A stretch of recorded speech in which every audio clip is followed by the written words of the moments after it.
tá num emprego que você odeia, ou talvez tá desempregado. Eu sei que você tá inconformado, mas eu também sei que você tem objetivos. Eu desenvolvi um método, o método Primeira Venda em 7 dias. Um valor ultra, mega acessível. Copia, cola, aplica e vende. Essa é a minha proposta para você, esse é o meu desafio para você. Eu sou um cara muito mal resolvido. Então eu tenho muita coisa para te perguntar e muita coisa que eu preciso saber. E quero saber. E eu vi um vídeo teu que eu gostei muito, que falava sobre o fim. Eu queria começar o nosso papo sobre o fim. Começar pelo fim. Começar pelo fim. Fim de relacionamento sempre é muito sofrido. Normalmente é muito sofrido, né? E eu já ouvi muito esse papo de que sofre mais aquele que tomou um pé. Foi rejeitado. Do que foi rejeitado, do que aquele que rejeitou.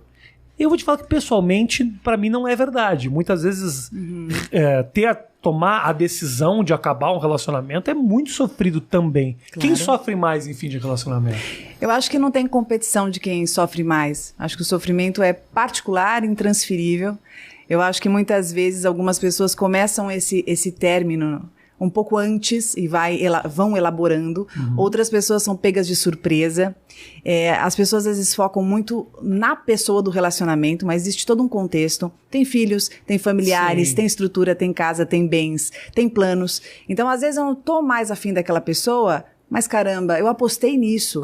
Eu queria que desse certo, eu queria que tivesse funcionado. É muito investimento, né? Nossa, então tem sentimento de culpa que envolve, tem uma sensação de fracasso, tem frustração. Acho que tanto para aquele que de repente já estava ali desencanando, né, e dá o gatilho, puxa o gatilho, Sim. Como aquele também que aí tem outras comorbidades, né? A sensação de rejeição, o sentimento de inferioridade, de não ser bom o bastante, o que falta em mim, de buscar defeitos em si. Então eu acho que não dá para medir dor que não é nossa, né? É muito difícil, né? Pelo menos assim, vou te falar pessoalmente, no final das minhas relações, eu fico fragilizadaço, assim, sabe? De um jeito... Aliás, todas as vezes que eu busquei terapia na minha vida foi pra tratar disso, assim. Pra não encher o saco dos amigos, né? Porque se você vira um negócio que... Qualquer coisa, o cara só fala disso, o cara só fala... Pelo menos você escolhe uma pessoa pra falar, eu vou despejar todos os meus problemas em você. Vou ser chato, vou pagar pra ser chato, basicamente. Mas existe alguma chave ou alguma dica... para quem nesse momento, por exemplo, está saindo de um relacionamento, qual é a melhor maneira dessa pessoa se fortalecer e levantar a cabeça? Eu acho que é não se cobrar. Términos doem. E faz parte um processo de luto, uma elaboração. Então, todos os sentimentos pertinentes você vai ter que passar. Então, eu vejo que a sociedade se incomoda muito, né? Ai, não chora. Você é uma mulher tão bonita, você é um cara tão legal, você vai encontrar uma pessoa incrível.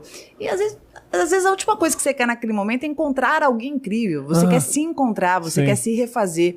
Então, viver tua raiva, tua tristeza, sua dor, suas negociações internas, tentativa de voltar, acha que vai voltar, que dá certo, acredita, tenta. Né, eu acho que é o momento de, assim, respeite os seus sentimentos. Quanto mais você quiser abafar, sentimento é um troço complicado.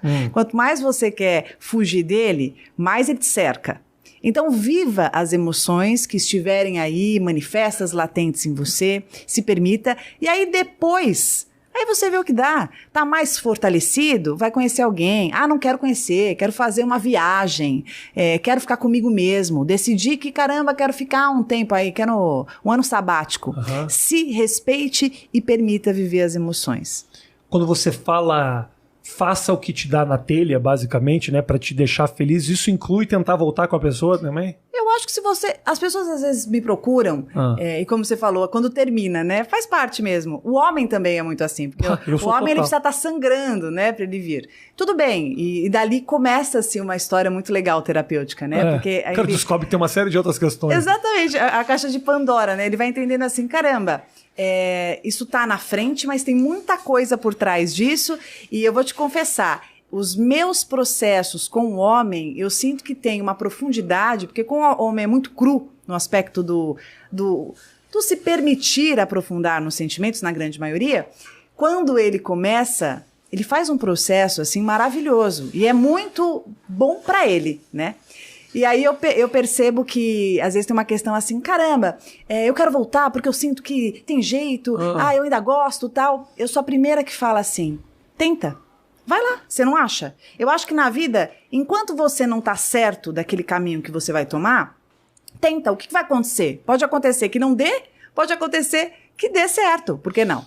Então, eu sou a favor de você respeitar as suas emoções e também entender os seus limites. Tem pessoas que insistem e teimam. Estão lá sempre pela 20ª vez. Aí eu já entendo que é um processo crônico ali, de não aceitação. Mas de repente você terminou e você quer tentar uma vez, porque mudou, porque eu vi que essa atitude está diferente. Por que não? É meio, como eu posso dizer...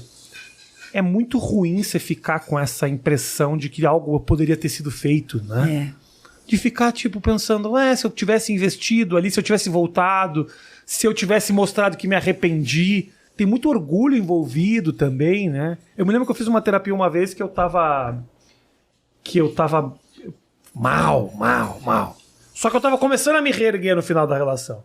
E eu cheguei pra minha terapeuta e falei, eu tô começando a me sentir melhor. E ela me falou, por que você não tenta voltar? Ela falou? Ela falou.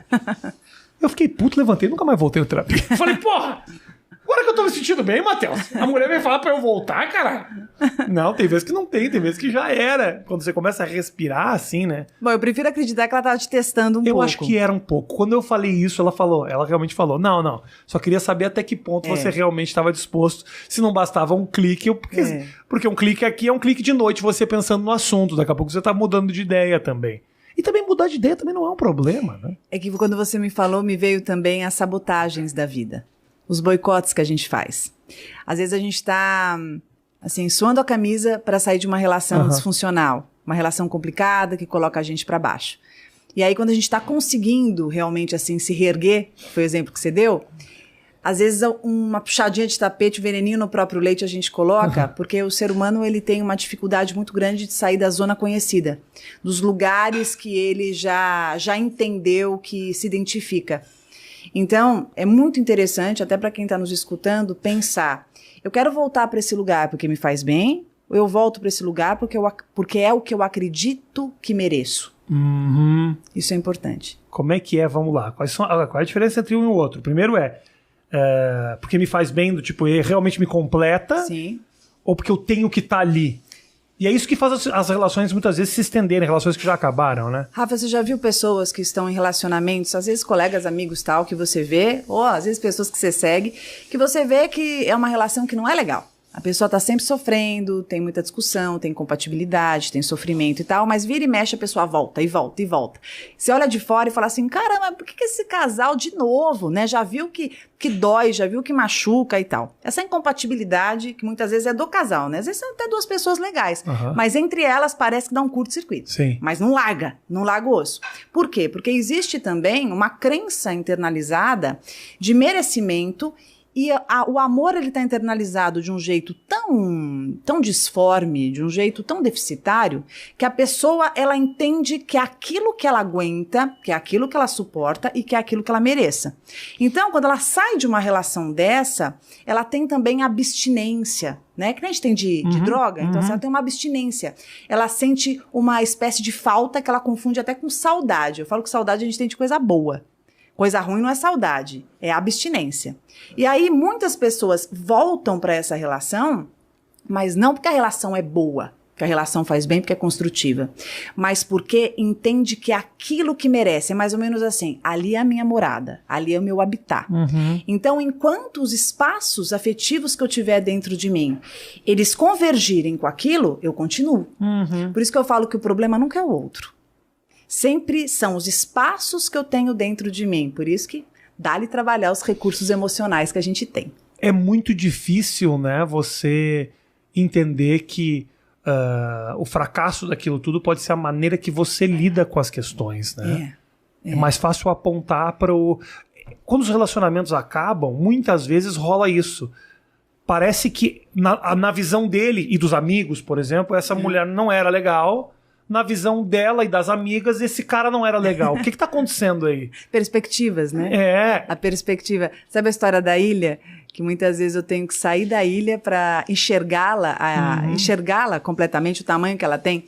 Então é muito fácil eu te julgar e você me julgar de acordo com o olhar que eu tenho. Por isso que eu falo que enquanto a gente ficar culpando alguém, a gente não sai do lugar. Sim. Então tem um alívio imediato. Ele era isso, que raiva, que não prestava, tal. Tá bom, pode até ser que não prestava, mas se eu não consertar algumas coisas aqui dentro, eu vou ficar trocando 6 por meia dúzia minha vida inteira. Eu tenho certeza que tem muita gente que está nos escutando e que fica pulando de galho em galho e aí começa a colocar a culpa em Deus, no karma, no dedo podre.